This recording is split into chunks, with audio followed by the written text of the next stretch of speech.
Ngayong araw ay andito ulit tayo sa Honda Prime Cycle na Cebu branch. So ngayon ay February 2024 at alamin natin kung ano yung mga unit nila dito ngayon. And syempre alamin din natin kung magkano na ba yung mga presyo ng mga motorsiklo nila dito. Kaya kung malapit kayo sa location na to dito sa Nasugbu, Batangas.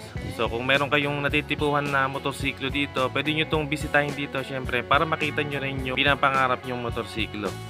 And syempre kapag maglalabas kayo ng hulugang motorsiklo, yung mga pangunahing kailangan nila dito yung mga government ID, proof of income, latest billing sa inyo tulad ng mga bill ng kuryente o ng tubig, etc. At para nga pala sa mga presyo ng motorsiklo na to ay nag-iiba to mga tol, depende sa kasa na pupuntahan nyo o sa mga dealership na pupuntahan nyo. Bago tayo magpatuloy mga tol, kung bago ka lang dito sa channel na to, huwag kalimutang mag-subscribe at paki-on na rin ang notification bell para ma-notify ka pag may bago tayong upload. And meron din tayong Facebook page, paki-like and follow na rin. Maraming salamat mga tol. Unahin na natin tong Honda Dio110. So ito yung old model. Ang alam ko meron na silang latest model ng Dio ngayon. Pero ganoon pa rin naman yung itsura niya. Sa pagkakaalam ko, ang dinagdag lang ay yung side stand and yung graphics niya iba na. So yun nga mga tol, isa to sa mga sulit na scooter ni Honda ngayon na mabibili natin.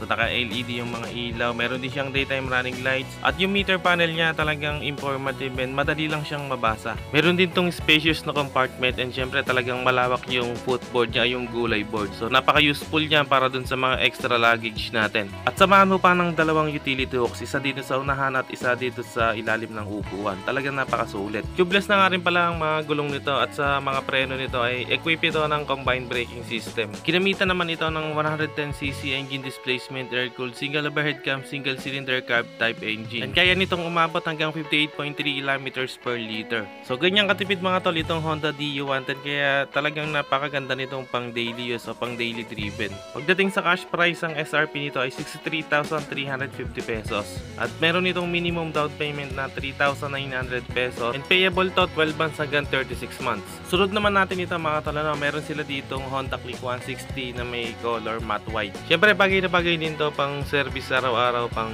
long ride and talagang napakaangas mga tol itong Honda Click 160 and yan naka-combi brake siya dito sa mga braking system niya, naka LED na yung mga ilaw, naka fully digital meter panel at meron na rin itong built-in na USB port para sa mga mobile gadget natin at talagang kasyang-kasya yung cellphone natin dito sa utility packet kaya safe na safe yan. Meron pa siyang cover para hindi siya basta-basta mababasa ng ulan at dito sa kabila meron tayo ditong utility packet and nakakilis na rin siya at dito sa ilalim ng upuan meron tayo ditong spacious na underseat compartment.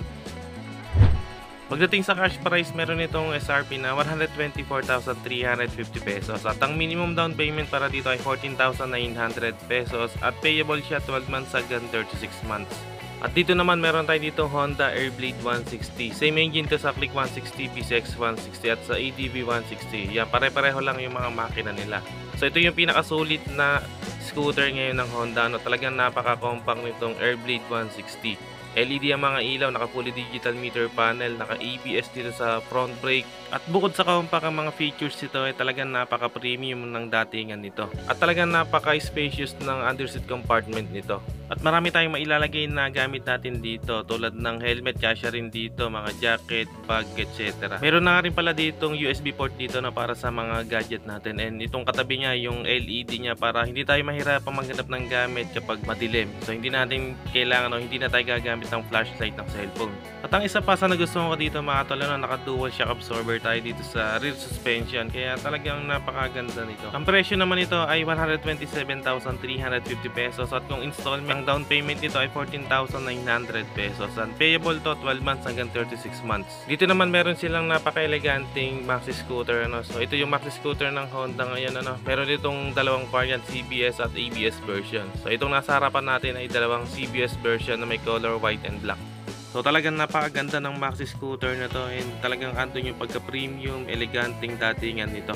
Sa mga features nito, naka-LED ang mga ilaw, naka fully digital meter panel and yun niya, meron itong CBS at merong ABS version and merong idling stop system, may malawak na underseat compartment at meron na nga rin pala itong HSTC o Honda Selectable Torque Control. So goods din tong pang daily use mga tol dahil matipid lang kumonsumo ng gasolina na kayang umabot na 45 km per liter.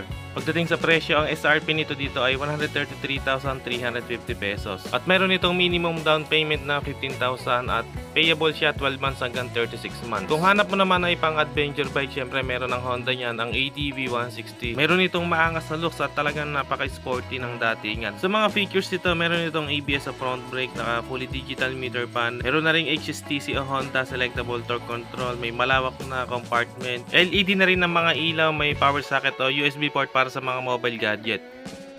Pagdating naman sa SRP mga tol, ang SRP ngayon nitong ADV 160 ay 166,900 pesos. Kung mahilig naman kayo sa mga trail ride, syempre meron sila dito Honda CRF 125. So bali parang production bike lang siya mga tol, hindi siya road legal, talagang pang trail ride lang tong motorsiklo na to. So ang SRP nito mga tol, 189,950 pesos.